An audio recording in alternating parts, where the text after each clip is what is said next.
Part 1. Hello, William. This is Amber. You said to phone if I wanted to get more information about the job agency you mentioned. Is now a good time? Hi, Amber. Yes, fine. So the agency I was talking about is called Bankside. They're based in Docklands. I can tell you the address now, 497 East Side. OK, thanks.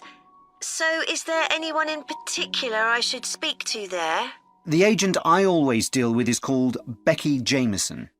Let me write that down. Becky... Jameson. Jameson.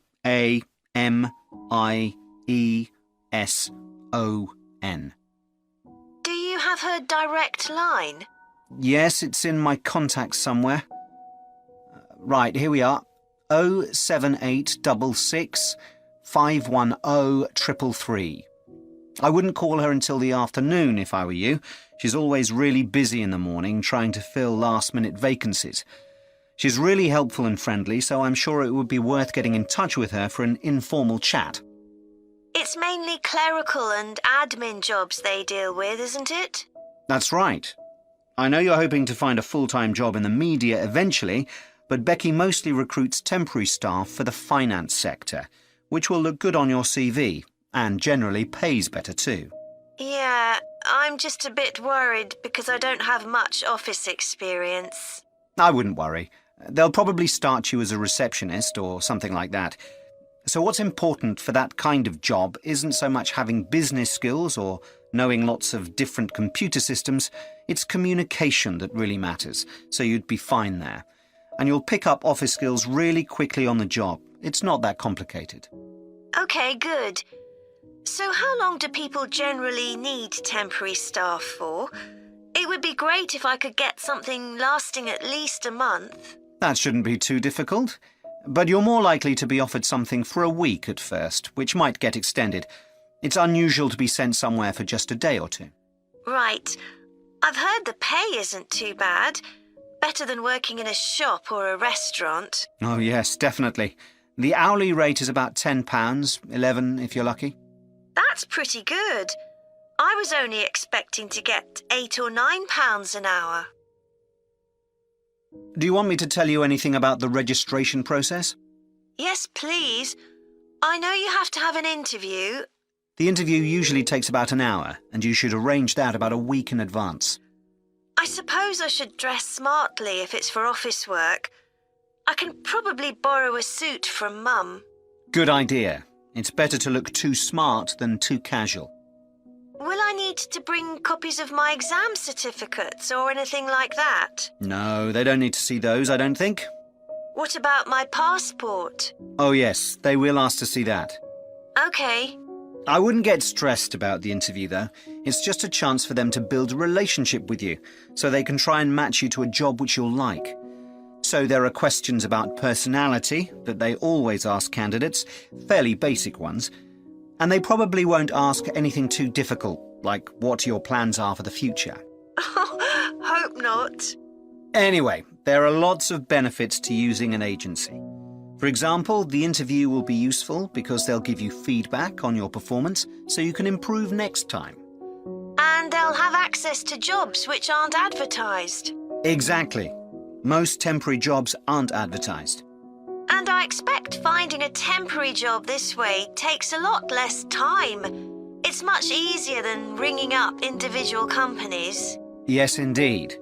Well, I think I've covered it. Part 2. Good morning.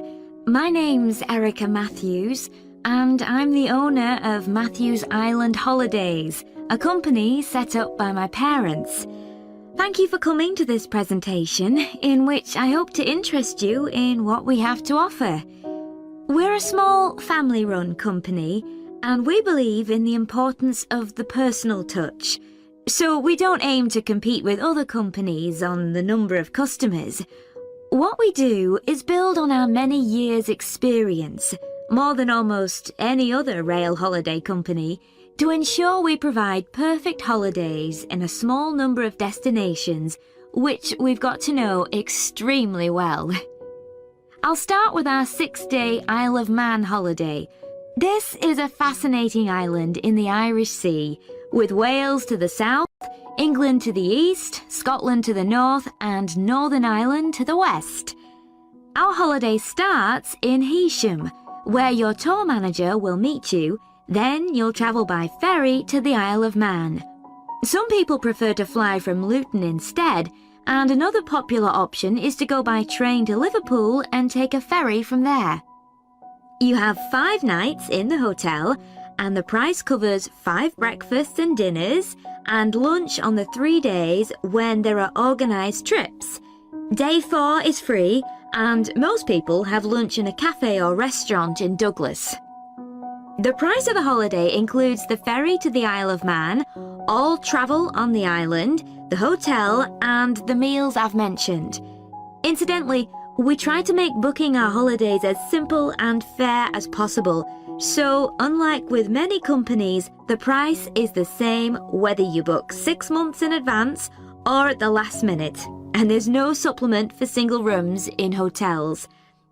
If you make a booking then need to change the start date, for example because of illness, you're welcome to change to an alternative date or a different tour for a small administrative fee. Okay, so what does the holiday consist of? Well, on day 1, you'll arrive in time for a short introduction by your tour manager, followed by dinner in the hotel. The dining room looks out at the river, close to where it flows into the harbour, and there's usually plenty of activity going on. On day 2, you'll take the coach to the small town of Peel, on the way calling in at the Tynwald exhibition. The Isle of Man isn't part of the United Kingdom, and it has its own parliament called Tynwald. It's claimed that this is the world's oldest parliament that's still functioning, and that it dates back to 979. However, the earliest surviving reference to it is from 1422, so perhaps it isn't quite as old as it claims. Day 3, we have a trip to the mountain Snaefell. This begins with a leisurely ride along the promenade in Douglas in a horse-drawn tram. Then you board an electric train which takes you to the fishing village of Laxey. From there, it's an 8-kilometre ride in the Snaefell Mountain Railway to the top. Lunch will be in the cafe, giving you spectacular views of the island. Day 4 is free for you to explore, using the pass which we'll give you. So you won't have to pay for travel on local transport or for entrance to the island's heritage sites. Or you might just want to take it easy in Douglas and perhaps do a little light shopping. The last full day, day 5, is for some people the highlight of the holiday, with a ride on the steam railway from Douglas to Port Erin. After some time to explore, a coach will take you to the headland that overlooks the Calf of Man, a small island just off the coast. From there, you continue to Castletown, which used to be the capital of the Isle of Man and its medieval castle. And on day 6, it's back to the ferry, or the airport if you flew to the island, and time to go home. Now, I'd like to tell you a bit more. Part 3.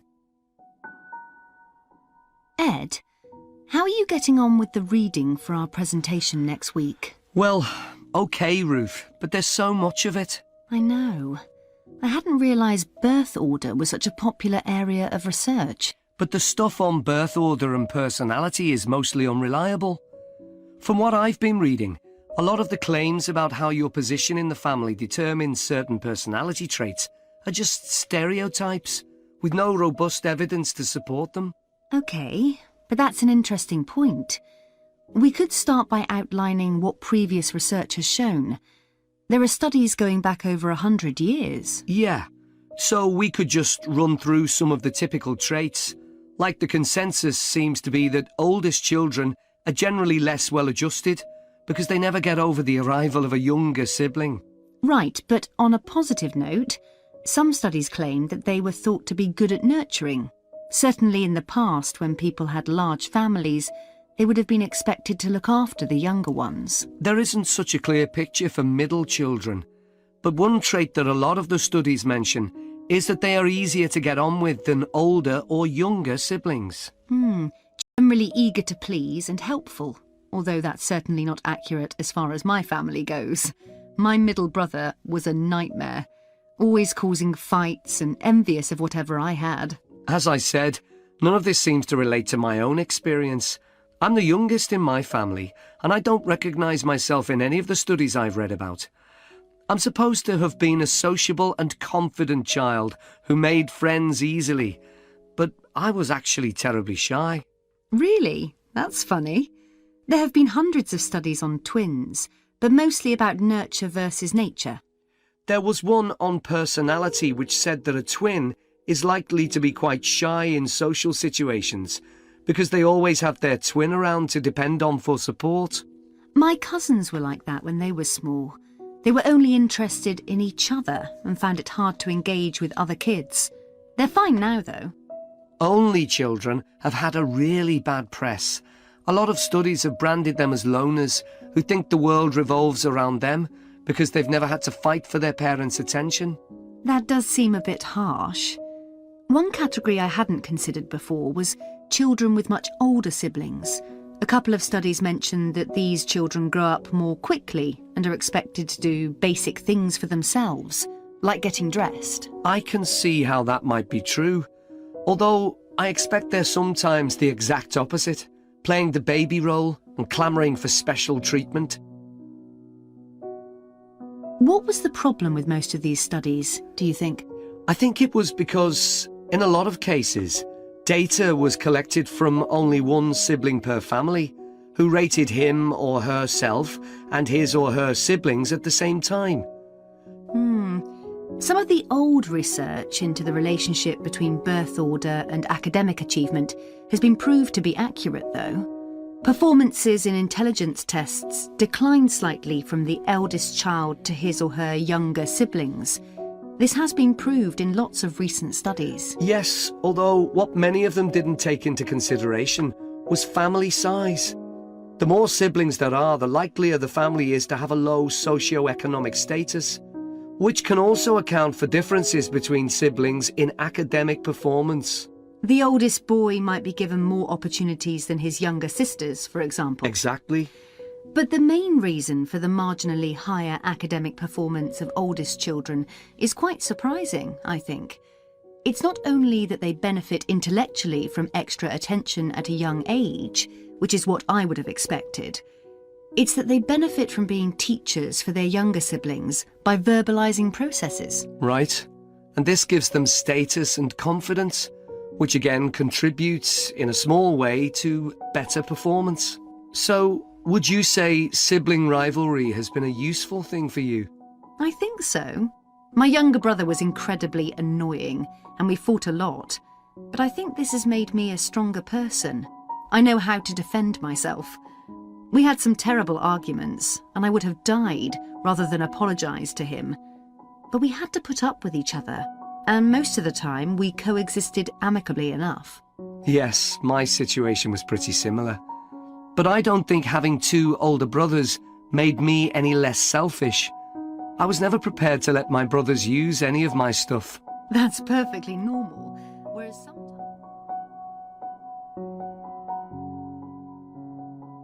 Part 4.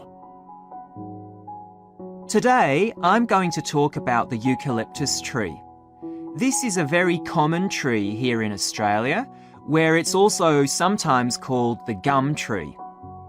First, I'm going to talk about why it's important. Then I'm going to describe some problems it faces at present. Right, well, the eucalyptus tree is an important tree for lots of reasons. For example, it gives shelter to creatures like birds and bats. And these and other species also depend on it for food, particularly the nectar from its flowers. So it supports biodiversity. It's useful to us humans too, because we can kill germs with a disinfectant made from oil extracted from eucalyptus leaves. The eucalyptus grows all over Australia, and the trees can live for up to 400 years. So it's alarming that all across the country, numbers of eucalyptus are falling because the trees are dying off prematurely. So, what are the reasons for this? One possible reason is disease. As far back as the 1970s, the trees started getting a disease called Mundula yellows. The tree's leaves would gradually turn yellow, then the tree would die. It wasn't until 2004 that they found the cause of the problem was lime, or calcium hydroxide, to give it its proper chemical name, which was being used in the construction of roads. The lime was being washed away into the ground and affecting the roots of the eucalyptus trees nearby. What it was doing was preventing the trees from sucking up the iron they needed for healthy growth. When this was injected back into the affected trees, they immediately recovered. But this problem only affected a relatively small number of trees. By 2000, huge numbers of eucalyptus were dying along Australia's east coast of a disease known as bell miner-associated dieback. The bell miner is a bird, and the disease seems to be common where there are high populations of bell miners. Again, it's the leaves of the trees that are affected. What happens is that insects settle on the leaves and eat their way round them, destroying them as they go, and at the same time, they secrete a solution which has sugar in it. The bell miner birds really like this solution, and in order to get as much as possible, they keep away other creatures that might try to get it. So these birds and insects flourish at the expense of other species, and eventually so much damage is done to the leaves that the tree dies.